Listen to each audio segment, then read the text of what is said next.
Hello students, welcome to Legacy IAS Academy. In today's video, we are going to discuss about a recent statement that has come from the Russian President Vladimir Putin, where he has agreed to have a negotiation or discussion with the President-elect of US Donald Trump in an attempt to end the Ukraine war that began almost 2 years ago. Now, what is the reason behind this initiative that the Russian president has shown? How this entire event will fold out, and what is going to be the major challenges before any ceasefire agreement come into existence? Let us try to understand this in more detail. Now, to give you the context in which we are discussing today's issue, Russian president, while fielding questions from the news reporters, not only from Russia but various other countries in Moscow, has basically talked about that there is a possibility that he might come in contact with, engage with, or meet with the US President-elect Donald Trump in an attempt to compromise or ready to compromise over the Ukraine war. On ending the war, he had no conditions for starting talks with the Ukrainian authorities. That is also what he has pointed out. That means the talks can begin immediately without any preconditions, without any parties to take any particular actions. During the annual question, he was basically answering the questions of US news channels and news reporters, where he has agreed that he is willing to meet Trump. What Trump had said earlier, this is not something that only Putin has talked about, but rather Donald Trump also, before even the elections, even when he was actually running in the elections, he has said that his desire is to swiftly end the conflict in Ukraine. And however, the details in which he is trying to, or he will try to do so, he has not made it fully clear. Now, in his well-known tone, what basically he has said, let us try to understand. So he is saying that we are trying to get the war stopped. We have got a little progress, obviously referring to the situations on the ground. It is a tough one. It is a nasty one. Recently, 3 days back, he also has said that everyone is being killed, and he has compared the Russia-Ukraine war going on right now with something World War II or related to World War II, where he says that it is the worst carnage that the world has ever seen since the World War II in the terms of the human casualty, in terms of the damage to the economic infrastructure, in terms to the damage to the reputation of the countries here. Now, what is the Putin's view as far as the ceasefire agreement in regarding to this war is concerned? So first of all, many arguments were given that Russia is trying to negotiate because it has become much more weaker as compared to where it was 2 years back. However, this is something which he has completely discarded. He, on the other hand, said that as compared to the year 2022, Russia had got much more stronger. Also, he said that negotiation was something that he always was willing to. He always had ready. He was always ready for the negotiations and compromises. But he also has outlined that for this to take into effect, the other side, obviously referring to the Ukraine, will and should be ready for such kind of discussions. The problem here is, if you try to understand, is that the Ukrainian parliament has passed a bill where where amendment was made in the constitution that as long as the Putin remains the leader or president of Russia, there cannot be any negotiation related to the war. So if actually negotiations occur, this constitutional changes that were made earlier by the Ukraine has to be first reversed, then only negotiation can happen. So basically, if we talk about in case of Russia, Vladimir Putin can agree as soon as possible to basically negotiate, and what he has outlined that other sides also needs to be ready, obviously referring to the constitutional amendment.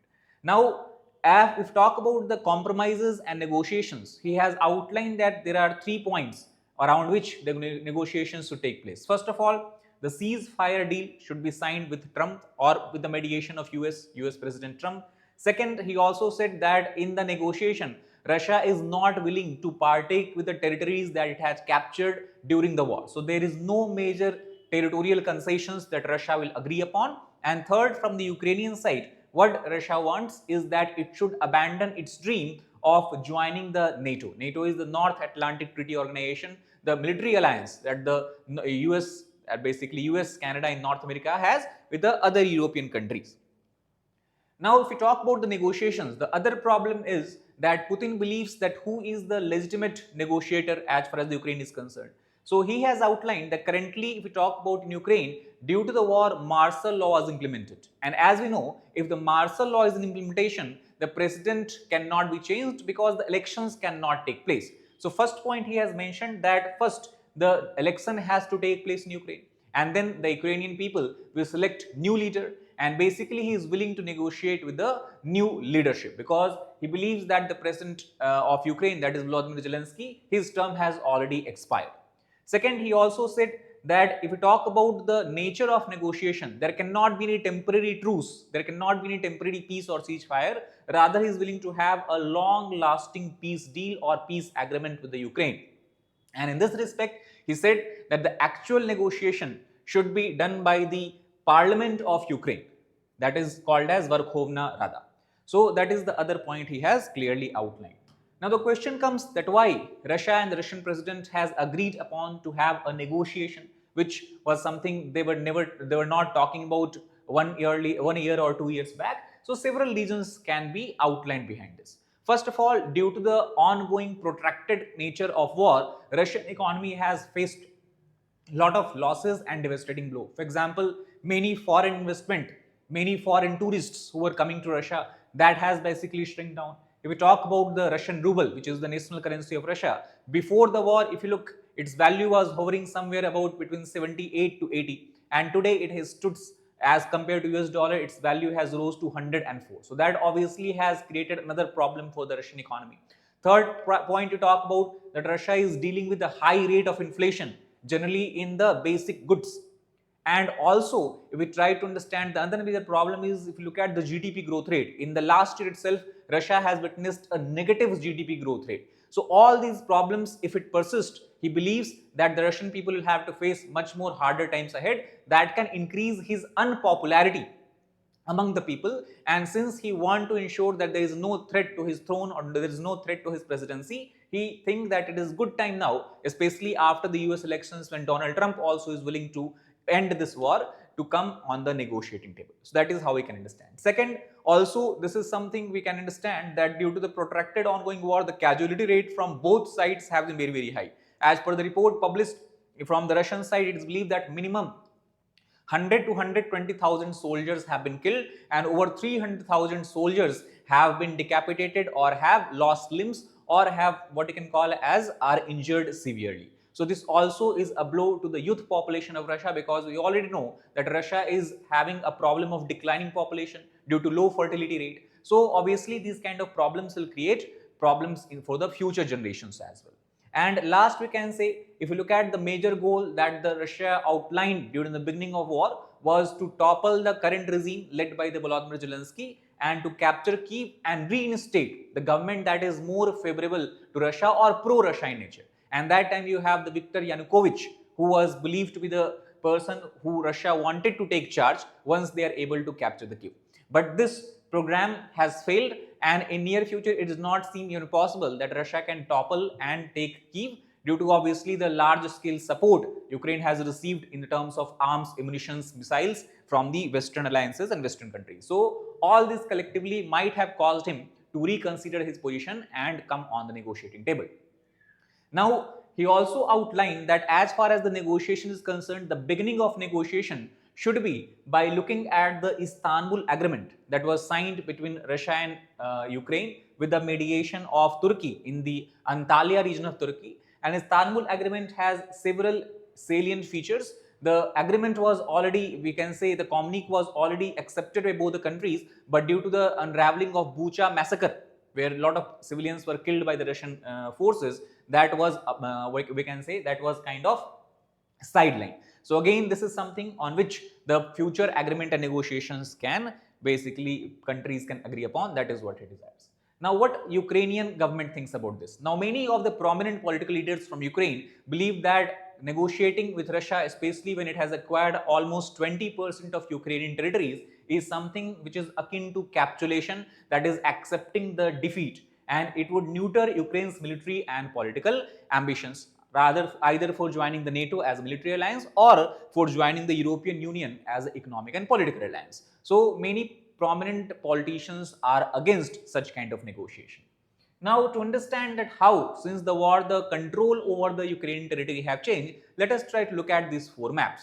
So, as we can see from here, before the invasion, this yellow region that is in the eastern part of Ukraine, which is in the Donetsk, and you have Luhansk region, also called as Donbass region. This was under the control of Russia, and already in 2014, Russia has annexed Crimea, which is a peninsula of Ukraine extending out to the Black Sea. Now, after the war, if you look at immediately in March 2022, we can see this red shaded area is where from all the fronts we have the invasion or entry of the Russian militaries, and a large part of Ukraine was captured or were under the control, temporary control of the Russian military. Then gradually, due to the help and support provided in terms of weapons, arms and ammunition by the Western alliances, especially US, Germany and France, Ukraine was able to take part in counter offensive, and again through a large part, especially if you look at the north and northwestern part of Ukraine, it was able to expel the Russian forces, and the area controlled by the Russian forces shrank significantly. The counter attack continued, and it was able to expel Russian forces from the second largest region of Ukraine, that was Kharkiv, as you can see from here. Not only that, currently Ukraine has been able to enter into the Russian territory of Kursk, where it has captured a small part of the Russia. So overall, if you look at the current situation, about 20% of the Ukrainian territories, especially along the coast of Black Sea, right, like Donetsk, Luhansk, you have Mariupol, Kherson, Crimea, these are under the control of Russian military. A small region of Kursk is under the control of Ukrainian military, and gradually along the eastern front, what we are witnessing is a very in a small scale, we can say small leaps, Russian forces are grinding and moving toward the Ukrainian territory. That means every few weeks, a small village, small settlements are being captured by Russia. So this is the current situation of war, and it is in this situation the negotiations might take place. Now let us try to understand that in this entire conversation or discussion, what is the view of Ukrainian President Vladimir Zelensky. Now at the same time, when the Vladimir Putin has given his statement about the negotiation, he was addressing the European Council meeting, and while asked about the viewpoint of Vladimir Putin, he has clearly stated that, do you think he is a sane person? Because in the same meeting, Putin has also have kind of talked about a missile which he has claimed cannot be basically intercepted by any kind of Western defense system. So that is about which he was talking about. Also, he has called about all the European allies to push Moscow toward genuine, sustainable and guaranteed peace. So he also agrees that any kind of temporary peace or truce should not be the outcome of negotiation. Rather, if negotiation indeed happen, it should bring a sustainable and guaranteed peace and no threat to the territorial integrity and sovereignty of Ukraine in the future. In this context, we also have to understand a statement that has been coming from the Finland leadership. Finland, as you know, is a country that has joined NATO after the Russia invaded Ukraine. Till then, it was a kind of neutral country, did not want to be either in a military alliance with Russia or military alliance with the European Union or NATO, we can say. So it also has said that even if the Ukraine war comes to an end, the Finland believes that Russia will remain a large threat, especially in the European region, and in the future also we cannot exclude the possibility that it will not threaten any other small European countries, especially those European countries which were a part of Soviet Union earlier, for example, Latvia, Lithuania, then we have Moldova and all this. So the Finnish leadership believe that use of military force is something that is possible by the Russia again in the future once they regain and recoup their strength. So this is also something we should consider when the negotiation is undergoing or takes place in the future. That is all about this particular video. Thank you very much.